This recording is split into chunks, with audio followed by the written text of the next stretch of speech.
आज अल्पसंख्यक अधिकार दिवस है और इस अल्पसंख्यक अधिकार के दिवस पे हम लोगों ने एक संगोष्ठी की है और इस संगोष्ठी के माध्यम से ये कहा गया कि केंद्र और राज्य सरकारों ने अल्पसंख्यक आयोग का गठन तो कर दिया, अल्पसंख्यक आयोग का दफ्तर भी हो गया, लेकिन अल्पसंख्यक आयोग में अध्यक्ष की नियुक्ति 5 साल में 2 साल 1.5 साल बीत जाते तब उसकी नियुक्ति होती है।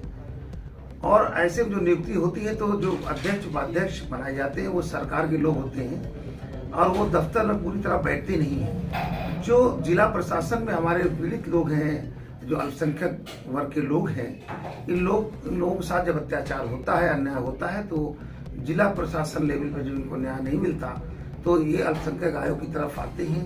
तो अक्सर दफ्तरों में वहाँ के अध्यक्ष उपाध्यक्ष सदस्य निर्धारित रहते हैं और अगर कभी मिल भी गए तो उनकी फाइल ले लेते हैं।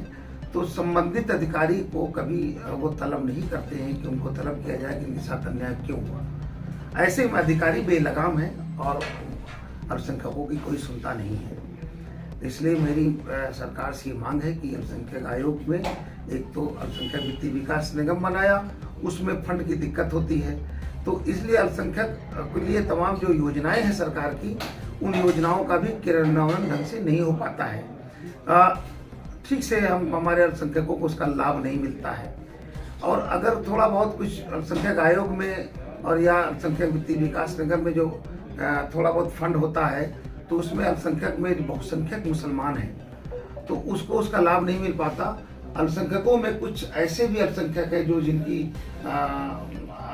आबादी बहुत कम है, वो लोग अल्पसंख्यक वित्तीय विकास निगम से लोन लेकर के और उससे तमाम योजनाओं का लाभ उठा लेते हैं। हमारे लोग इससे वंचित रह जाते हैं।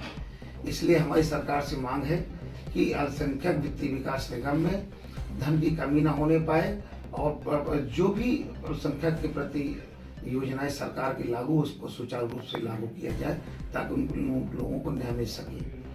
दानिश आज़ाद आज दिन यही चर्चा में है कि मुसलमानों के लिए अल्पसंख्यकों के लिए बहुत कुछ कर रहे हैं और बहुत जगह जा रहे हैं। उन्हें काफ़ी जो है उन्होंने अपनी आपको ये बताया कि काफ़ी जो है मुसलमानों के लिए हम खड़े हैं।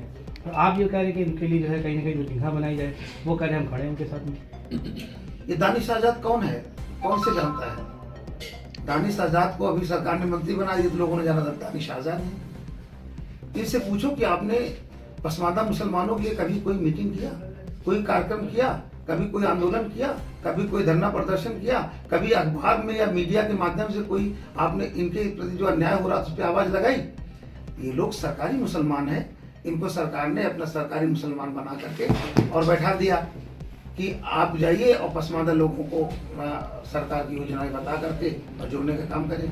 मैं कहना चाहता हूँ कि जब अभी हाल ही में धारा 341 पैरा 3 के अंतर्गत केंद्र सरकार ने सुप्रीम कोर्ट पे जो अपना जवाब दाखिल किया, वो जवाब जो है हमारे मुसलमानों के, ईसाइयों के खिलाफ है। उसमें ये कहा गया कि ईसाई में और मुसलमानों में दलित होता ही नहीं, जबकि 1936 से 1950 तक दलित मुसलमानों को हिंदू दलितों के बराबर आरक्षण का लाभ मिलता था। 10 अगस्त 1950 को प्रतिबंधित कर दिया गया, तब से नहीं मिलता है। तो दलित मुसलमान तो होते ही हैं, लेकिन गलत तरीके से जवाब माननीय न्यायालय में भारतीय जनता पार्टी की सरकार ने, केंद्र सरकार ने दाखिल किया है। मेरी अपील है कि वो जो आपने जवाब दाखिल किया उस पर पुनः विचार करना चाहिए, रिवीजन में जाना चाहिए। दलित मुसलमान होता है, पहले भी थे, उनकी आज भी लोग, उनके खानदान के लोग यहाँ पर हैं और बस से बदतर जिंदगी जी रहे हैं। उनके साथ अन्याय ना करें। एक तरफ भारतीय जनता पार्टी पसमानदा मुस्लिम समाज के लिए हमदर्दी की बात करती है, उनको देश की मुख्यधारा से जोड़ना चाहती है। एक तरफ भारतीय जनता पार्टी उनके लिए घड़ियालू आंसू बहाती है और तमाम अपने चाटुकार मुस्लिम भाजपा नेता से उनको अब जोड़ना भी चाहती है। लेकिन जब हमारे पास तमाम ऐसे जो पसमानदा समाज के लिए काम कर रहे हैं लोग, उनसे मशवरा सलाह क्यों नहीं किया जाता? दानिश आज़ाद की बात रही तो जब अभी हाल ही में केंद्रीय मंत्री स्मृति ईरानी ने जिस तरीके से उन्होंने कई वर्षों से मिल रही स्कॉलरशिप, अब्दुल कलाम आजाद फाउंडेशन के तहत जो स्कॉलरशिप मिल रही थी अल्पसंख्यकों को, जो उनको फ्री कोचिंग मिल रही थी और तमाम स्कूलों में और मदरसों में उनको तमाम सुविधाएं मिल रही थी, इनको अभी स्मृति ईरानी जी ने बंद कर दिया। मैं पूछना चाहता हूं कि पिछली सरकारों ने इसको चला करके रखा। आपकी केंद्र में सरकार थी, आपने भी चलाया अटल जी के दौर पे।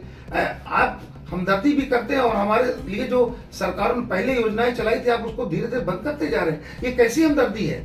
इस मौके पे मैं पूछना चाहता हूं, जो भारतीय जनता पार्टी में चाटुकार मुसलमान मंत्री और सदस्य अध्यक्ष बने बैठे हैं, जब लगातार मुसलमानों पर यह अत्याचार हो रहा है, उनके आरक्षण पे डाका डाला जा रहा है, गलत तरीके से गैर संवैधानिक तरीके से सुप्रीम कोर्ट में जवाब दाखिल किया जा रहा है, और केंद्रीय मंत्री मोहतरमा स्मृति ईरानी के जरिए स्कॉलरशिप बंद की जा रही है, तो ये अपने मुंह में दही जमाकर क्यों बैठे हुए हैं?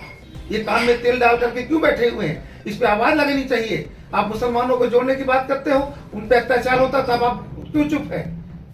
तब तो हम समझे, लेकिन ये सरकारी मुसलमान है, ये सरकार की भाषा बोलेंगे, हम मुसलमानों की बात को वहां तक नहीं पहुंचाएंगे। सर, अभी मोहसिन रजा ने उत्तर प्रदेश सरकार को एक लेटर जारी किया है कि कई जो मदरसों में जो हरकतें हो रही हैं उसको कहीं बंद किया जाए। अब इन्होंने ये जाहिर किया है कि हरकतें क्या हो रही है। मोहसिन रजा ने जिस तरह को लेटर दिया है सरकार को, देखिए, जो हमारे मदरसे चल रहे हैं उसको सरकार बंद करती जा रही है और उनकी नीयत बंद करना।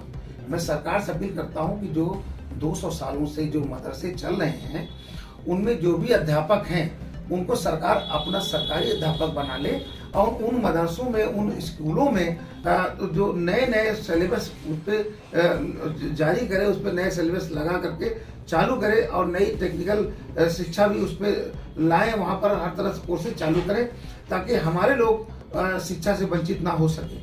तो सरकार मदरसों को मेरी अपील है कि बंद ना करे और उसमें जो वहाँ पर अध्यापक काम कर रहे हैं वो सरकारी तौर से वो कर ले और सरकार अपने अंडर में ले करके अपनी योजनाओं को उस मदरसों में लागू करे। तो जो सरकार मदरसों के प्रति वो उनका कॉन्सेप्ट वो क्लियर हो जाएगा ताकि उनके लोग बैठ के मदरसों में क्या कर रहे हैं। ये सरासर अन्याय है। मैं सरकार से अपील करता हूँ कि जो मदरसे चल रहे हैं उनको चलने दिया जाए, उनमें जो अध्यापक काम कर रहे हैं उनको सरकारी अध्यापक बनाए जाए और मदरसों में नए नए कोर्सेज और जो भी सरकार चाहे वो सिलेबस को लागू करे ताकि हमारे लोग शिक्षा के मैदान में आगे बढ़ सकें। ठीक है, थैंक यू।